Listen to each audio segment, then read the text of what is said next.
how much improvement can the same product make over 8 years? Let's find out.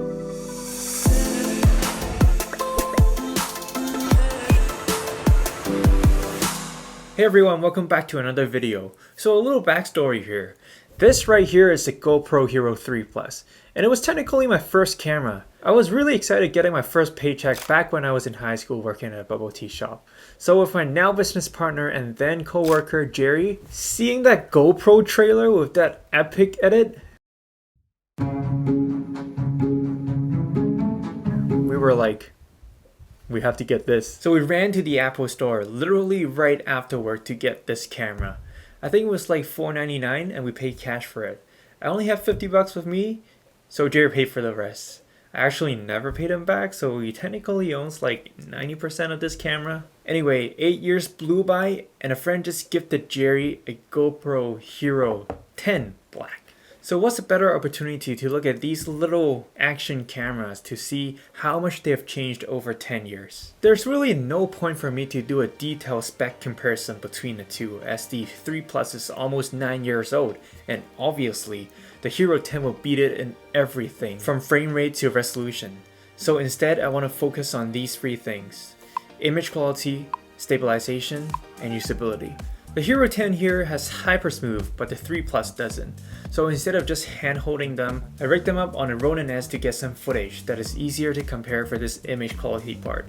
And yes, don't worry, I know that Hypersmooth is one of the biggest features the Hero 10 has over the 3 Plus, and I'll get to it in a bit. The Hero 10 is capable of shooting 5.3K at 60 frames or 4K at 120 frames, which is cool, but honestly I'm kinda numb about these numbers over time.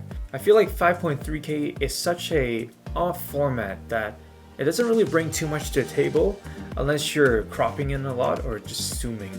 The Hero 3 is also capable of shooting 4K at a whopping 15 frames per second. Okay, I think that's still kinda cool for a camera that came out like almost a decade ago, but you can really see the difference between 120 FPS and 15 FPS when slowed down by the same percentage. So now moving on to some normal speed stuff.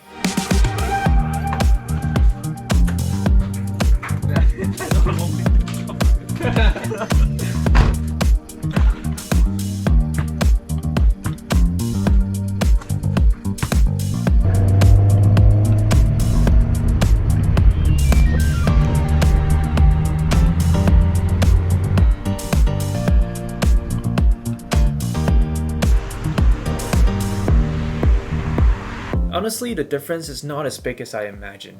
Yes, the Hero 10 does look sharper and less noisy for a low light, but I will only be able to tell them apart when I'm looking at them side by side. This is quite shocking to me, considering that the 3 Plus came out almost 8 years ago. I think the extra sharpness from the Hero 10 comes from the extra resolution at 4K versus 1080p of the 3 Plus and better optics. It's also worth noting that the Hero 10 captures more dynamic range when facing a high contrast scenario as expected from the better sensor over the years. But again, the difference is not drastic. In general, both iterations suffered in unideal lighting conditions. You would think that low light performance would have improved over so many years, but it didn't really, in my opinion.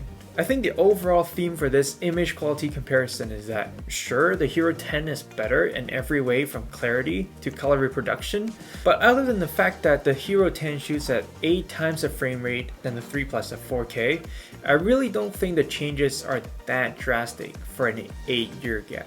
That being said, the similarity between the two pretty much ends there, and it's a completely different story in terms of stabilization. The Hero 10 has GoPro's latest stabilization technology called Hypersmooth 4.0, while the Hero 3 Plus has nothing. What's a better way to showcase the stabilization of an action camera than going out for a good ride?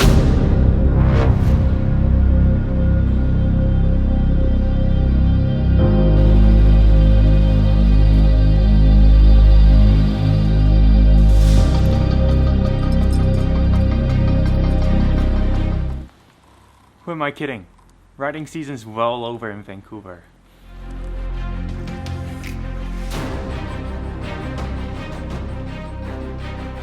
So I ended up doing a little bike race with Jerry. have to head to the roundabout and first want to head back and pass this garbage. And the difference is very apparent here in terms of stabilization.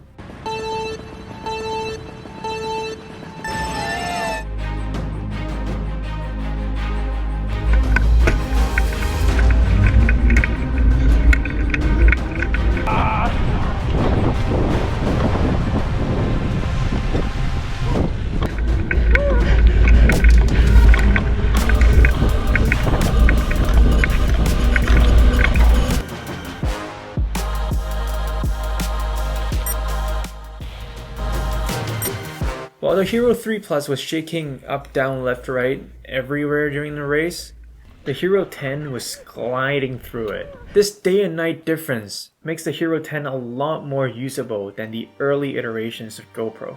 Think about all the adventures you can have with this camera without bringing a gimbal and still be able to capture silky smooth footage from. Usability is where I find most of the improvements come in.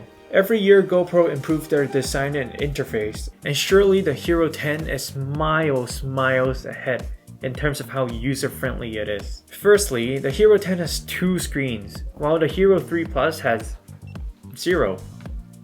Like, not even a back screen, unless you buy an extra backpack module, kinda like a DLC. Next, the Hero 3 Plus by itself isn't waterproof. Instead, it relies on this little weird waterproofing case. That was really annoying to use back then, but now it just feels really nostalgic. Does anyone remember this? The Hero 10 also has this built-in flip-out GoPro mount, which is super handy. This combining with the already waterproof body completely eliminates the needs of most cases in most cases. There are so many other smaller features that GoPro has managed to implement over the 8 years gap, like hindsight, schedule capture, and live burst that add functionality to the right users. Lastly, the menu interface alone makes the Hero 10 10 times more usable than a 3 Plus. It's just like any modern user interface you would expect from a touchscreen device. The problem with the Hero 3 Plus is that it doesn't even have a proper screen, let alone a touchscreen.